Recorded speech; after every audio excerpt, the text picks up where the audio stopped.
Two questions, if I may.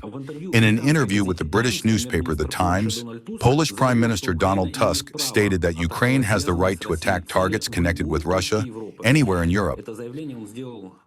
He made this statement shortly after a Polish court rejected Germany's request to extradite a Ukrainian diver accused of involvement in the sabotage of the Nord Stream gas pipelines. How would you comment on such rhetoric from Warsaw and the situation surrounding the investigation of the sabotage of the gas pipelines? You know, as for the investigation of the terrorist attack on the Nord Stream 1 and Nord Stream 2 gas pipelines, over the past 3 years, the German authorities have not fulfilled any of our requests for legal assistance.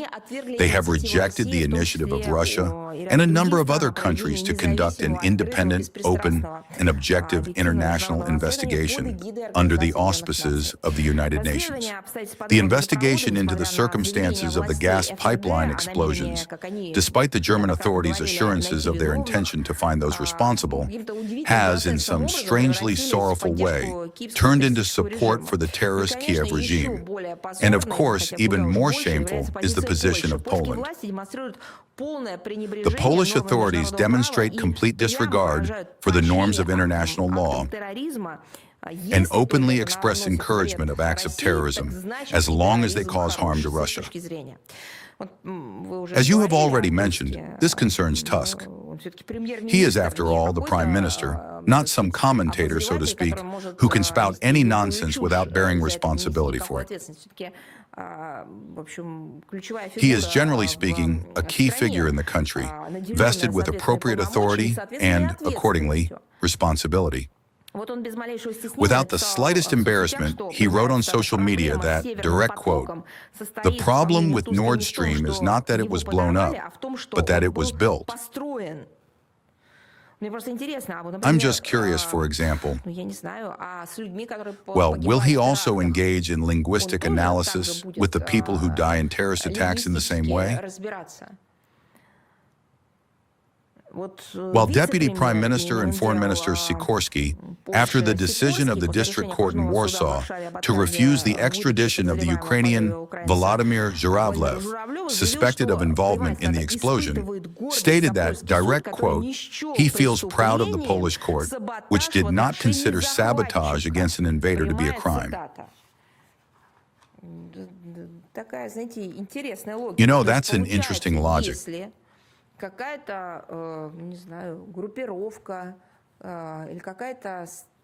So it turns out that if some group or some organization declares or decides, well, simply decides for itself, that Poland is an aggressor or just some kind of wrongful country, then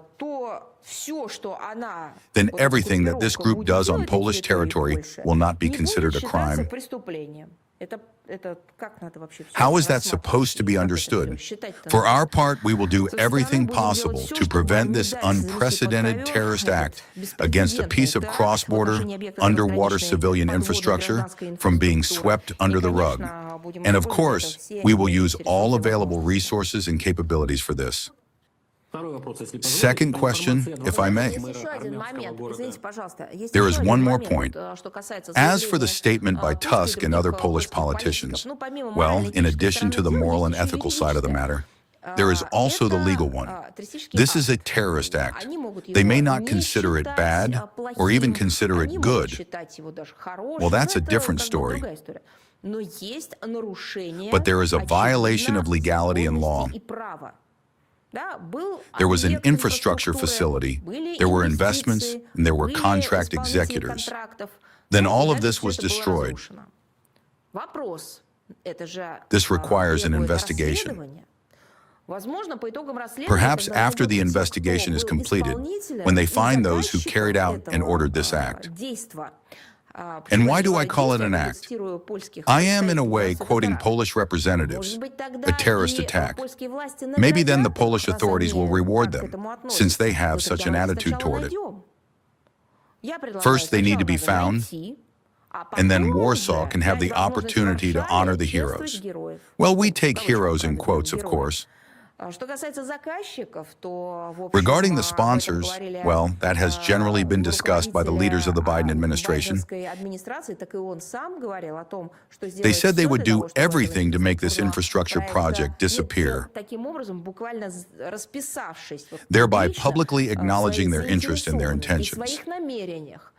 It is necessary to find those who carried out and supervised all of this. And then each country, international organization, and legal body will give their respective assessment of the activities of these people. Some will say that they are criminals, while Warsaw, perhaps, will reward them. They simply should not interfere with the search for the Polish leadership's heroes. Well, by Polish, I mean heroes in the view of the Polish leadership. Let them find them first.